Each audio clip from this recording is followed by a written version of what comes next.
What's good, guys? This is AJ from Mountain Valley Paranormal Society. I filmed a couple videos yesterday, but the camera kind of like pooped out on itself, so hoping to film one today in the sunshine where we can kind of see what we're looking at. I did go out at night yesterday. I was going to do some investigating with the new thermal camera I got. I had some cool shots. I'm not really sure what I captured, but they look compelling, so I just came back to see today if they were to be the same things on the camera or not. Try to debunk things a little bit, but also give you guys a tour of this area. So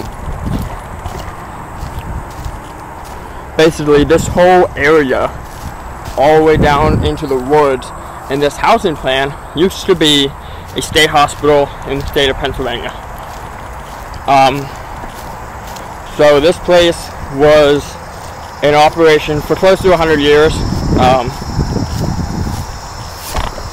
It had a lot of, they had overcrowding at one point, but when it closed there was only about 100 people living here. What's left of the place, there are a lot of rubble piles just everywhere because they just tore it all down. There's a foundation of a building over here in the woods. There's some weird stuff down here, like train tracks almost.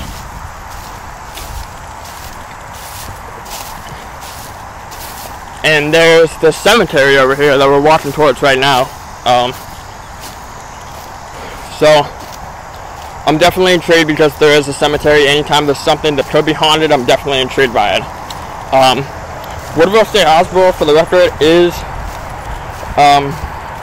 the location that I'm at. But I've caught a lot of cool things while I've been out here. So I've caught in full body apparitions out here. I've caught in orbs. I've caught a lot of voices out here. But the cool thing about this place is, besides the cemetery that's super old-fashioned, is none of the graves have names on them, except for one. None of the graves have names on them, and on top of none of the graves having names on them, they only have the hospital patient number on them. It's super creepy. It makes for investigating this place even weirder. Check this out. Look, it looks like some foundation or something almost. Like these are big ass bricks and stuff right here. Big bricks. Looks like you got bricks coming all the way down here. There's actually a tunnel that goes into this place on the other side of this property. It's got like old hospital carts and stuff on it.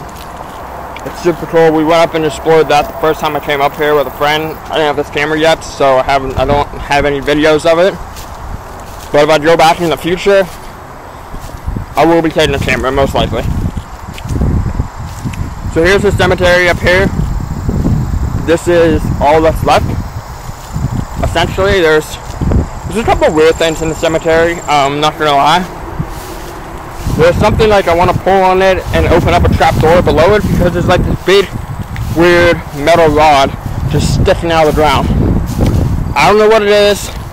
If I can find it today, I'll definitely show you because I have no idea what it is. But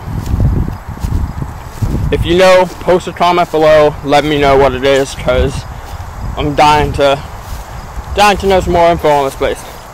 Check it out. So this is this little placard that they gave. Woodville State Hospital Cemetery, established 1867 to 1949 and dedicated in May of 1987 in memoriam.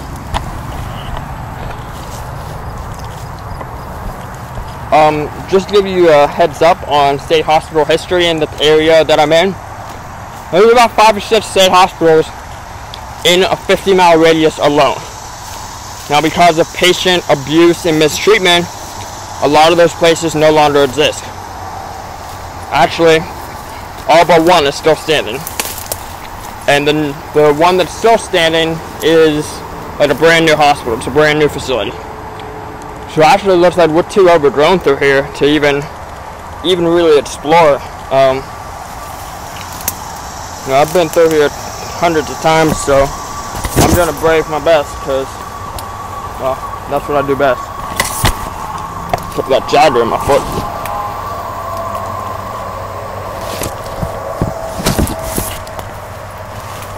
Sorry about the video right now, guys. I'm just trying to locate a grave for you, just to show you what these graves look like. So I'm gonna go out so I don't get any more jaggers in my foot.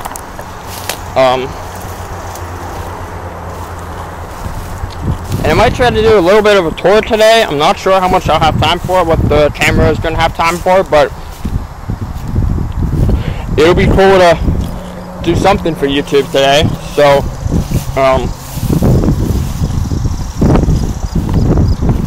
we do have Trigger Object Nation at this hospital, at this former hospital. Trigger Object Nation. If you're not familiar with trigger objects, let me explain. Trigger objects are like old artifacts that could be connected to a person. So, if you're at a house and you found like a little girl's teddy bear and you want to investigate that teddy bear can be linked to that spirit of the little girl. So, Trigger Object Nation in this cemetery, for me, is a wheelchair that's in this cemetery. I don't know if this wheelchair was connected to anyone in particular, but it certainly brings out some things that are really interesting. So last year, I was out investigating up here with my cousin Blake and his girlfriend Bree. And we were standing down there somewhere, and we caught the craziest couple of apparitions that I've ever caught. One of them looked just like a person. It was right in between this tree range up here, these couple trees, and it manifested really weirdly. It was like walking and moving around and stuff. It was really weird. I do have the picture up on my Facebook page. I'm gonna see if I can link it in this video somehow, because I'm new to YouTube, so I don't really know how that goes, but try our best. So it looks like right through here, guys, is a better opening to get through.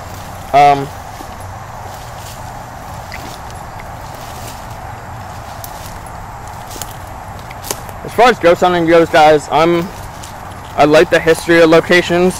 I think the history can build on to what the goal is to investigate.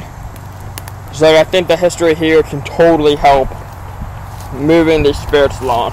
So these are graves. Hey, look at that. There's just a number on them. There's nothing else on the grave. This one is so worn away, I can only make out one number. Looks like a 7. And the worst part about this is that none of these people got proper burials. Like, they didn't keep a number of what the people, who their names were when they buried them. So, if you go on Wikipedia and try to pull this up, you probably identify like 20 people that are in this cemetery.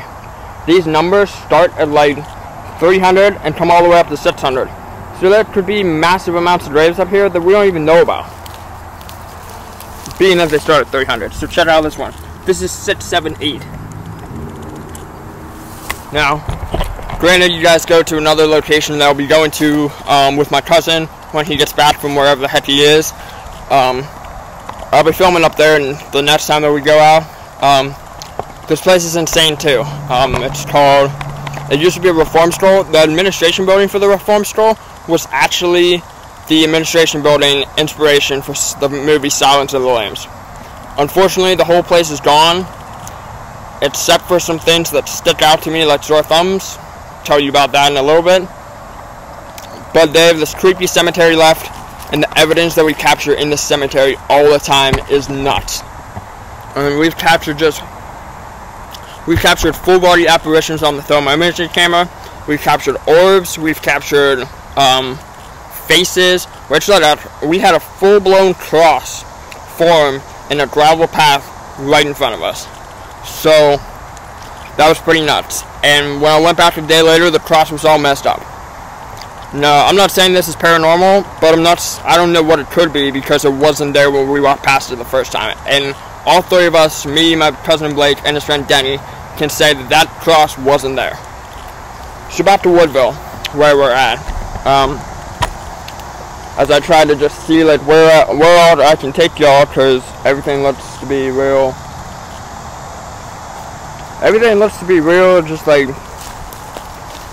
overgrown in here. I mean, don't get me wrong, I love overgrown, abandoned stuff.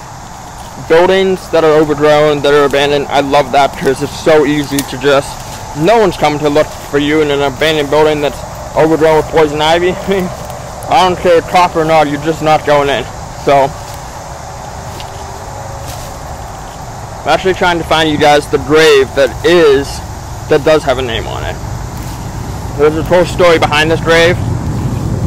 Here is, I just stepped over one. Here's a grave right here. It's all overgrown. You can't even see the numbers or make them out. It almost looks like a 618, but 6 was up there. 697 was up there, or 678, whatever it was. Here's another grave over here, guys. Actually, two more. One there, and one a little bit farther up in the weeds. I don't know if you can see it, but I'll definitely try to point them out when I'm on video. So that's like the real bad thing about this area is that being that it's so overgrown right now, you can't even really distinguish between what's a grave and what's a stick. I mean, that just sounds nuts. So we're actually approaching the grave that is marked. If you can see the cross sticking out of the, right over there, that cross sticking out of the ground, that is the only grave in the cemetery that does have a name on it. So let me tell you about the guy buried under that grave. And kind of why he's buried here with the only name on a cemetery grave. You can kind of see that all the other hospital graves just around this guy. There's 3 in front of him. So this guy, you can make that out. It says John Nader, 1868 to 1932. John is the only marked grave in the cemetery. So the reason how John became the only marked grave in the cemetery is that there's a road that travels out there all the way around this area. Kind of makes this place on an island of itself. So what happened was, when they were building the interstate, they had found his body, his coffin, underneath the road where they wanted to put the interstate. They took him, they exhumed the body, they asked his family if he wanted to be buried in a cemetery close to there, and he was buried in the Woodville State Hospital Cemetery. Lucky for him, he's the only one with a name. Now, let me just tell you guys, I have identified one more individual buried here. She doesn't have a name on her tombstone either, and she, I believe, was a hospital patient. I'm not sure. Pretty sure I caught her on thermal imaging camera last year when I was with my cousin Blake. So I'm gonna make my way over to her grave. She's one of the most active spirits at this hospital, at this cemetery. And the thing that's even crazier about this place is that these spirits, they literally talk. But you don't have to ask them questions on the spirit watch or anything. They just talk to you. And that's crazy for an investigator because that doesn't always happen. You don't always get people just wanting to up and talk to you. So I think I'm moving in on this. So look at this one. We got 891 right here. I mean, that's 3091 actually. My bad, guys. 3091. It's not the grave I'm looking for though.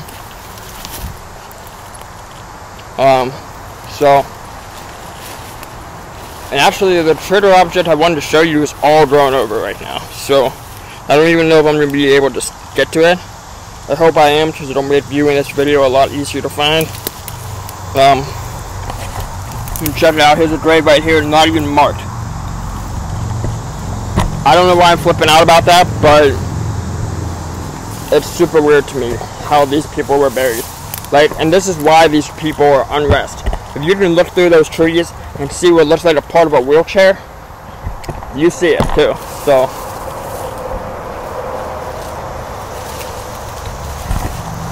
check it out, guys. Look at that thing. That is all rusted. It is a former part of a wheelchair. I mean, the first time I saw that up here, I was freaked. I didn't know what to say, because I mean, that's totally weird to me why a wheelchair would be up in the cemetery like that.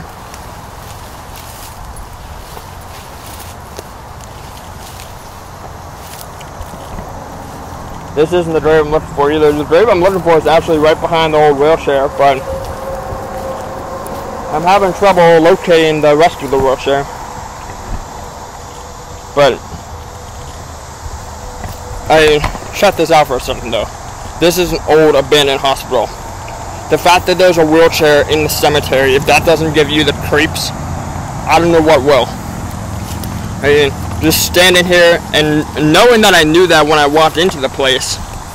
I already knew that because I talked about it earlier. But just showing you the part of it that just kind of creeps me the hell out. There should not be a wheelchair in a former state hospital cemetery. I mean, that, if you think about how weird that is, like someone could have been dumped off that wheelchair right into the grave. That's nuts. I don't know why anyone would bury their dead like that. But we're gonna keep moving, guys.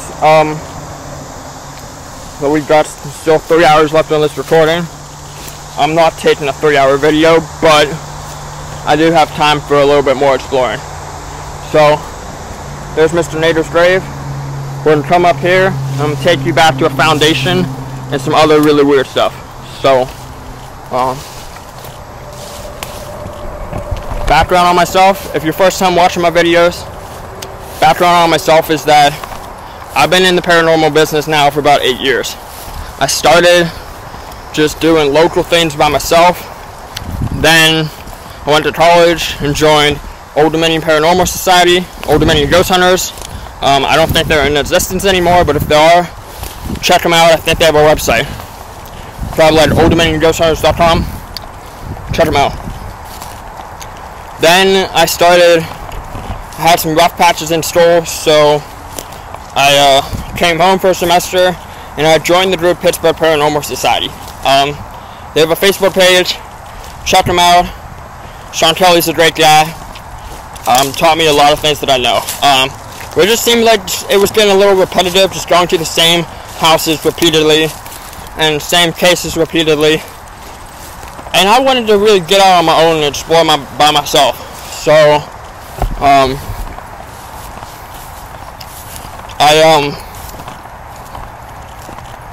so what I did was I just broke away from Pittsburgh Paranormal Society and founded my own group. My group is Mon Valley Paranormal Society.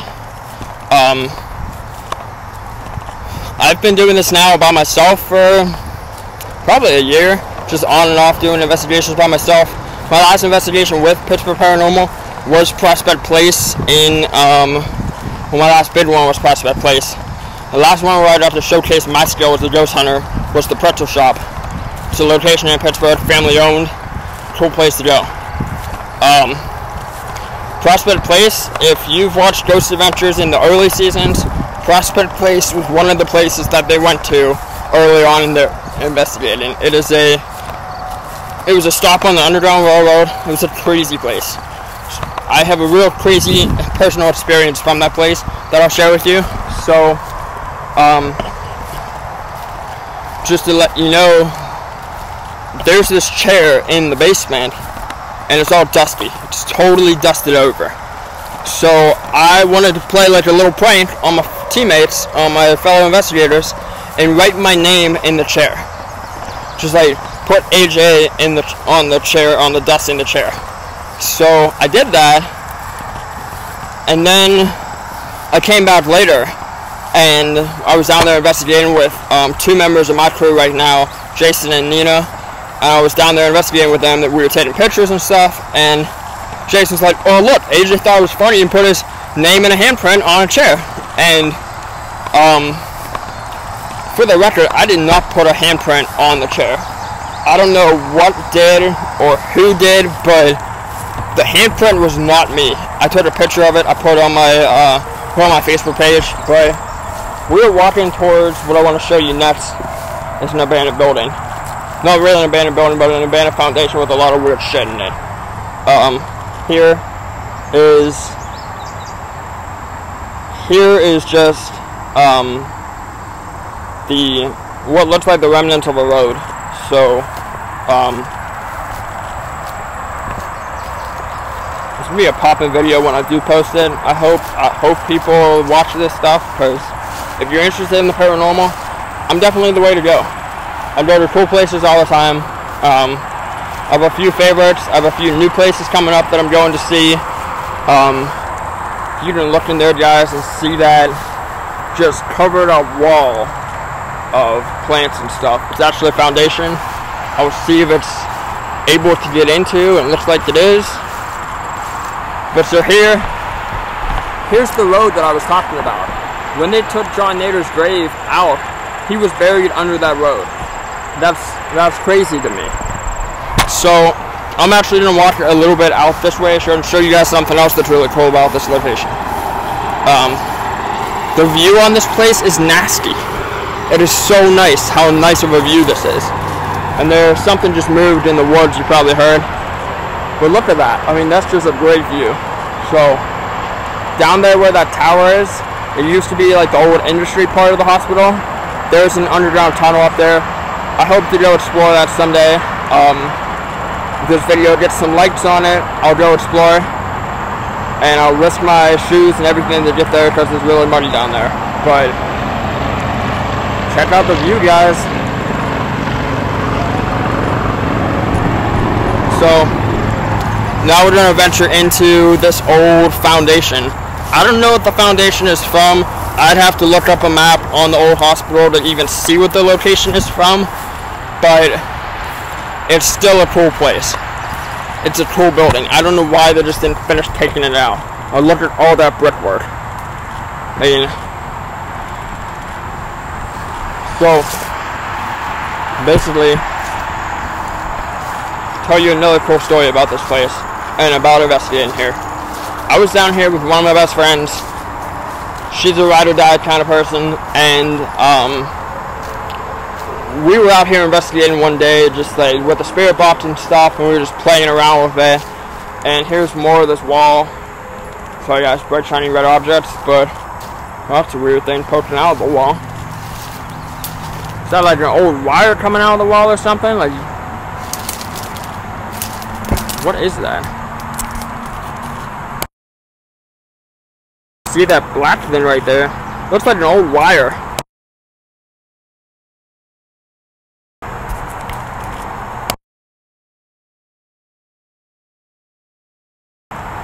I don't really know where that's from.